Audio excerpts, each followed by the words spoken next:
எப்பொழுதும் இனி எப்பொழுதும் திராவிட முன்னேற்ற கழக ஆட்சி தமிழகத்தில் வராது. இந்த தேர்தலோட இறுதி தேர்தல் திமுக கொடுக்கப்பட்ட வாக்குறுதி 2021 சட்டமன்ற பொதுத் தேர்தல் போது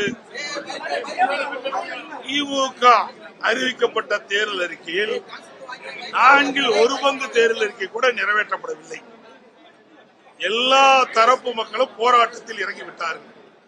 அரசூழில் ஒரு பக்கம் போராட்டம், செவிலியில் ஒரு போராட்டம், பகுதி ஆசிரியர் ஒரு பக்கம் போராட்டம், இடைநிலை ஆசிரியர் ஒரு பக்கம் போராட்டம், டாக்டர் ஒரு பக்கம் போராட்டம், சத்துணவு ஒரு பக்கம் போராட்டம். இன்று தமிழகம் முழுவதும் போராட்ட களம் மாறிட்டது. எங்க பார்த்தாலும் போராடி கொண்டிருக்கிறார் மக்கள். அந்த அளவுக்கு மக்களுடைய வெறுப்பை சம்பாதித்த அரசு திமுக அரசு. அதனால் இந்த தேர்தலோடு மக்கள் திமுகவுக்கு விடை கொடுத்து விடுவார்கள்.